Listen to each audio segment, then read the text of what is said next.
What's the worst legal thing you can do? I'm a dog walker, and this tech CEO hired me to walk his prize-winning French bulldog while he traveled for business. $200 a day for 2 weeks straight. Day 1, I show up at his massive Silicon Valley mansion, and the housekeeper leads me to the basement. There's this beautiful French bulldog locked in a tiny wire cage that's barely big enough for a cat. No food bowl, no water, just sitting in his own mess, looking absolutely miserable. Housekeeper Maria whispers to me, "He's been like this for 3 days. The boss doesn't really care about animals, just like showing off expensive things." I'm horrified. This poor dog is clearly neglected, stressed, and probably hasn't been outside in days. I start documenting everything with photos: the empty food area, the cramped cage, the dog's condition, timestamps on everything. I used to work for animal control before starting my walking business, so I know exactly what constitutes neglect. Every day I bring my own high-quality dog food and treats. I spend extra time with him at the local park, letting him socialize and just be a normal, happy animal. I send daily update photos to the CEO, showing his dog playing, running, actually enjoying life. The transformation is incredible. Yet, within a week, this dog goes from a depressed, anxious mess to a playful, energetic puppy. His breathing improves, his coat gets shinier, he starts wagging his tail again. When the CEO returns from his trip, I present him with my invoice, $2,800 total. He takes one look at the update photos and his face turns red with anger. What did you do to my dog? He looks fat and undisciplined now. Real show dogs should look lean and controlled, not happy and spoiled like some family pet. I try explaining that the dog was severely underweight and stressed when I started, but he cuts me off. "This is completely unacceptable. You've ruined months of training." He literally tears up my invoice and throws the pieces at my feet. "I'm not paying you a single cent for destroying my investment." He explains this dog cost him $5,000 from a championship bloodline and was being conditioned for breeding competitions.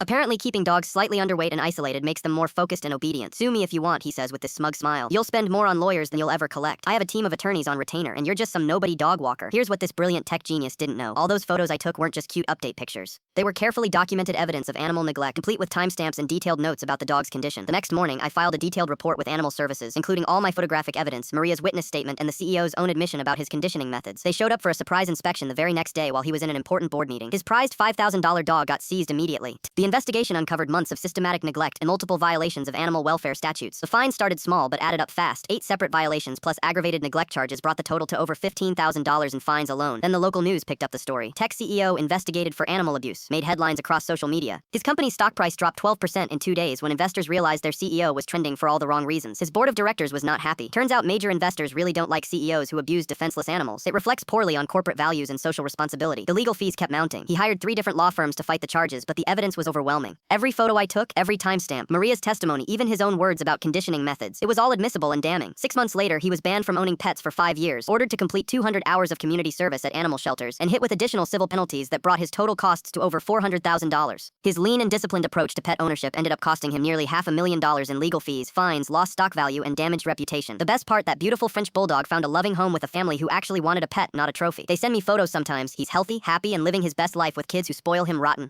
She called me 6 months after the seizure, begging to settle out of court for the original $2,800 he owed me. I told him to call Animal Services and hung up. His